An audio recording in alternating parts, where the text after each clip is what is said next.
Hey, this is Noor Nasser for AdTech Unfiltered. Today on the show, we're joined by Greg Sherrill, VP of Demand at SSP Magnite, to unpack one of the most critical and complex topics in programmatic advertising, inventory. From navigating fragmentation to prioritizing transparency, Greg provides his perspective on how the right mix of supply-side partnerships, quality measurement, and collaboration between buyers, publishers, and platforms can simplify the path to premium inventory and better campaign outcomes. We'll dig into supply path optimization, curation, and the balance between fees and quality, and more. Let's get into our conversation with Greg now. Greg, I'm going to just jump right into it. From the perspective of buyers, finding the right type of inventory at scale can be a challenge. How do you talk about that today in the midst of 2025? I think you nailed it. It is complicated, and there's a lot of noise in the space. There's a lot to sift through as a buyer. And I think having conversations with your buy side platform and your supply side platform, having those two companies be on the same page and then on the same page as the publisher itself, right? Not all these publishers are mysterious unknown publishers. You should be able to sit down with all three companies involved in a programmatic transaction together and everybody can know what's going on. And I think that kind of simplifies what is otherwise a very technical process. But again, I think it's about making it simple and easy to understand. And then that opens up the door to just so much more collaboration and transparency. And that leads to better outcomes and results for brands. I think you just answered a part of my next question, but I'd love some expansion on it. I hate almost saying the word. There's so much fragmentation out there, especially in the inventory space. And when you're also trying to glue so many other aspects of what's going to make a favorable buy, how do you help alleviate for the fragmentation issues that buyers are dealing with? Yeah, there's a lot, right? So I think you can start with the concept that there are the marquee major publishers that have been in this space for a long time, and then the other publishers that are involved in the upfront, whether they are digital first or they've been in the business for a really long time, and look for partners that have 99% coverage across that entire swath of a publisher network and work with them to simplify how you get access to everything. So your major upfront publishers plus digital only publishers and how then you incorporate them all together to run proper campaigns. And there are so many partners on both the buy side and the supply side because it's a hot space. It's really interesting. It's exciting. People want to enter it. I don't think you need to have 20 partners. I don't think you need to have 5. I think you can have 2 or 3. And it really helps simplify how you're accessing supply. And then that leads to just so many other areas of simplification, which I think we'll talk a lot about today, which is really exciting. But if you try to go too wide in your partnerships, you wind up missing a lot of opportunity. A topic that's already been brought up today is concern around transparency. And when we don't have it, problems occur. And one of those big fears that buyers have is around a lack of transparency being associated with fees. How do you address fee conversations today by comparison to what you've done in the past? What are some of the big questions people are asking and how do you address them? We love that transparency is becoming a bigger topic that people want to dive into, and we welcome it. It's something that we spend a lot of time on with our buyers and showing transparency. Again, we make our money from the publishers and they're paying us, and we could be very transparent with the buy side on what that is. And you really need the whole ecosystem to get to a stage of transparency. I don't think everybody wants to be transparent by design, and that's just not how we're operating our business. I think there's fair amounts of money for people to make. Obviously, companies are in business, and I think it helps the whole ecosystem when people are making the correct amounts of money. And so fees are one part of it. The lowest fee also doesn't necessarily mean the best because things do cost money and you're looking for quality supply, quality technology, quality outcomes. And sometimes like free isn't necessarily as good as a few points here and there. And we're looking to drive results for our advertisers and do so in collaboration with publishers and GSPs. So things cost money, but they can be clear on what they cost, and it's like all parties involved in a transaction should be able to come here, sit down, and in theory talk about all the fees that they're making. There should be no surprises around what things are costing and the transparency associated with that. You've mentioned it more than once, getting multiple people into a room. You said you work with both sides of the house, right? Both publishers who obviously want to maximize revenue, and then the buyer who said, I don't want to get slapped with unnecessary fees. We have two people who are looking for two different things, but they also want the same thing. Mm-hmm.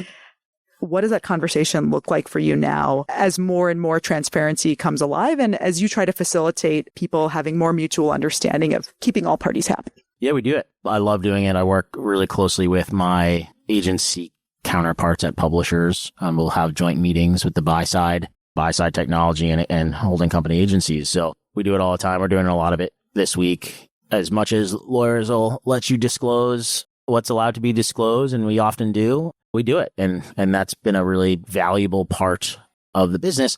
Look, there are a lot of companies making a lot of money. You know, the AdTech tax that everyone will probably be talking about a lot. Like, taxes need to be paid because things cost money, but they don't need to be exorbitant. And that creates more working media with those dollars that are spent, which becomes really valuable in trying to drive quality outcomes or running on quality supply. More money going to publishers that are producing content because that's expensive. And so this content that has been produced for decades, you know, the publishers, it's just as costly to produce it. And the publishers still need to make sure they're making money. Agencies still need to make sure they're making money and driving a quality P&L for themselves. So I think there is the exact right balance that we can find. And we're really starting to find that in a lot of places right now. It's exciting for the ecosystem, I think. Supply path optimization, not a new thing, but a newer thing. How do you address SPO today, and how are you seeing it being embraced? We have been talking about SPO for as long as I've been coming to Cannes, and it is something that now everybody has done. They're doing it. I think we're at the stage of, I said earlier, there's 30 potential partners that you could have. You could probably have 2 or 3.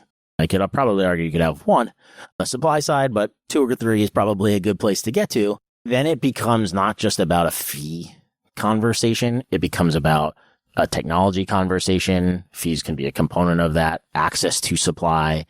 Not every logo that gets thrown onto a slide is the same level of access into that supply. There's people that have live sports content versus on-demand content, and not every technology company can access both. There are publishers that are only on one platform. And so that whole picture of supply path optimization is super important. I think a few years ago, it was really hard for people to understand, and maybe they defaulted to like, let's just negotiate fees.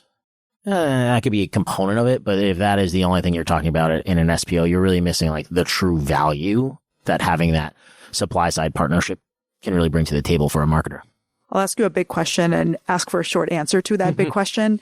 Greg, what does quality mean to you? The first thing you come to is quality of supply. And I like to always think about if I could have content that my kids and my mother and mother-in-law would understand what that content is, that means it's probably quality. And then a quality of partnerships. And I think although this is some fantastic technology, I think you need quality people to partner with around that technology. And I think companies like ourselves working together, when you bring the human element, that brings a level of quality to the technology too. We've talked about tech a little bit, and I want to expand on maybe a couple of points that you've brought up. What do you think the balance is between direct buying versus having access to programmatic opportunity? How do you hit the sweet spot? Yeah. I think for the longest time, so much media moved in the upfront in a very non-programmatic capacity. What we're seeing now is buyers that have a ton of leverage in the marketplace, these large holding companies, they should retain that leverage that they have as a large buyer. And programmatic, in a lot of ways, democratized that for everybody. So it didn't matter the budget size that you had when you were going to buy media. That's not great for large brands and large buyers, and they deserve an edge over others. And that's just not a fee edge because the fees aren't that big. So there's not that much to negotiate. So you have to be able to, as a large buyer, go to the upfront, execute that programmatically, and then what was deemed a scatter buy in the linear capacity, execute that alongside your upfront. So now you're getting the best of rates, the best of quality of supply, first access based on data. We'll talk, I think, a little bit more about data today. I think that is just like a really important and interesting component of how programmatic has evolved to not just be something at the end of the hallway that a small team does, but all encompassing in how people are going to market with their media buying. So inventory quality is obviously a very important part of the equation, but also advertisers are looking for performance metrics and what's happening after I pay an appropriate price point for this media. How do you reconcile performance metrics relative to looking at brand safety or contextual relevance? Sure. Yeah, we have partnered with, I feel like, the best in class companies from a measurement perspective, whatever it is someone is trying to measure, whether that is transparency on exactly where they ran, what shows, what publishers, etc., what times they're running, to did somebody visit my website? Did someone go into my store? Did someone purchase my car? And that foundation comes from having really strong technology integrations with publishers side and buy side to be able to start to measure that. And so we listen to the buy side. We understand from them who these important partners are. We integrate with those partners and try to make it as seamless and easy for whatever it is that they're trying to measure. And so we really lean into our partnerships and making sure that it's easy to create a partnership. It's harder to make the technology work with so many various partners. And I feel really strongly that we're accomplishing that. It's exciting. There's a natural ongoing evolution of expectations from the perspective of a buyer. What are some of the capabilities, tools, and access that buyers are looking for today from SSPs? There is a wide range, I would say right now, of the understanding of the questions to even ask an SSP.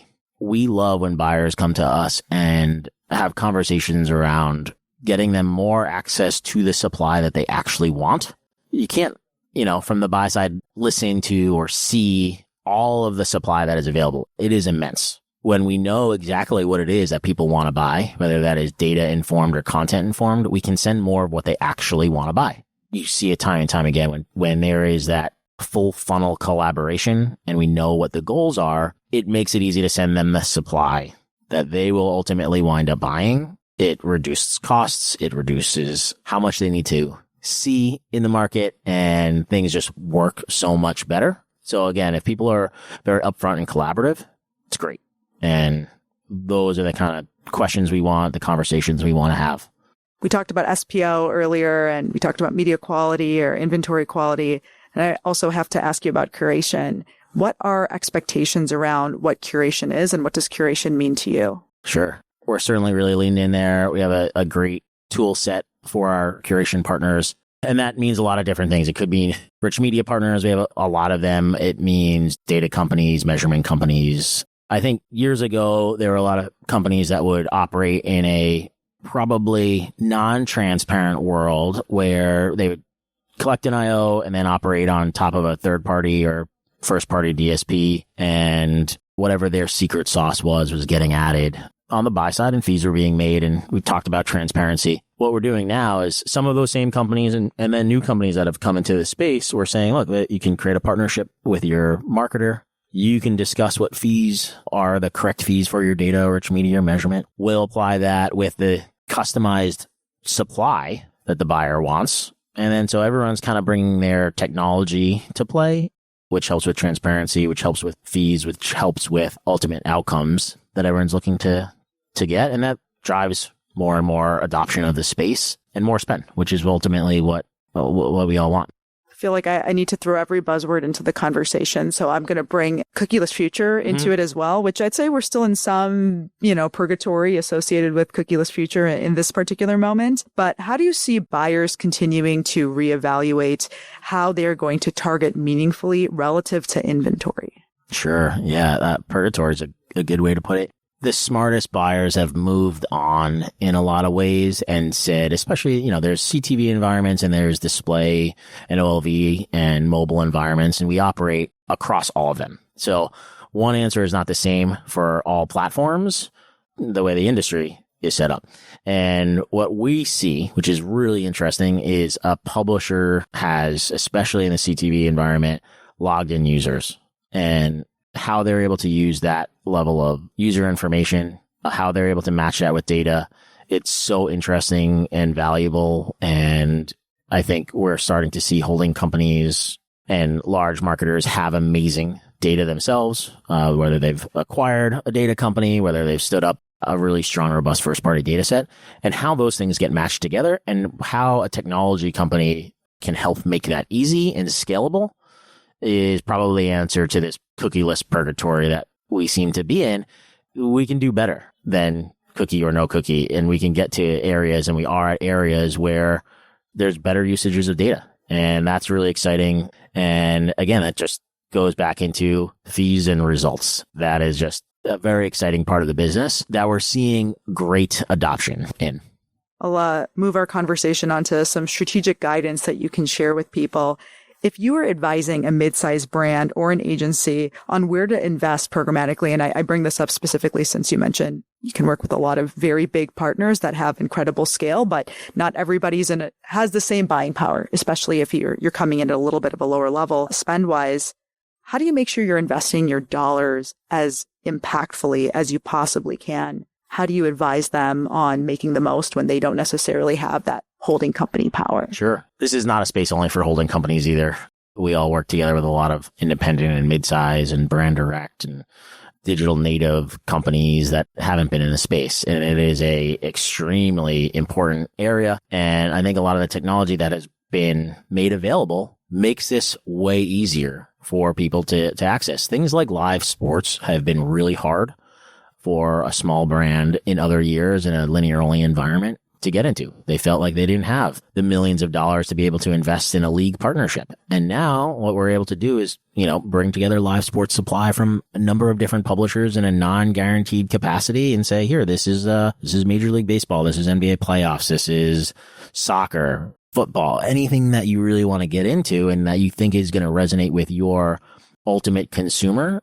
We can sit down, have that conversation. And I think, again, it comes down to let's have all the technology partners aligned together in a room with the publishers, and there shouldn't be surprises. And when you understand who your partners are along each, step of the process, it helps to get better results. And you're then running in areas that are going to drive those results for you and learning and testing and scaling, and what works for one brand isn't going to work for the other. And we are lucky and fortunate to have been doing this for quite some time. Collectively, as companies, we understand what has worked for similar brands, similar agencies, and we're not starting from scratch. So people don't need to be afraid to jump into this space if they haven't already, or expand into this space if they're already in it. This particular season of 2025, there's going to be an endless string of people asking you and others AI-oriented questions. I'm not going to ask you an AI-oriented question. I'm going to ask you something else. Something that's having a cooling period, in my opinion, is thinking deeply about carbon emissions relative to inventory. Are you still advising people on that? Are you still seeing a lot of interest around sustainability relative to the buying of quality inventory? What is that looking like? It was an extremely hot topic 1 to 3 years ago. It has not been, in the current economic climate, the number one thing that is coming from the buy side as a concern. However, it's still a concern and it's important. And I think it plays really well into all the other topics that we've discussed today. It is a byproduct of that, where if you have fewer partners, if we're sending the right information, if we're sending the right supply, that is reducing carbon footprint.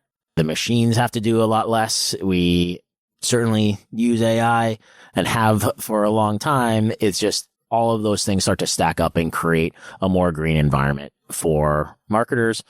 And then there are measurement companies that can, we talked about curators. There are measurement companies that we could bring into the mix that will also help to measure how that impact is. So some of these things are so complex, but if you think about it from, hey, do I need to listen to supply from one publisher across 30 SSPs? That's not good for the environment.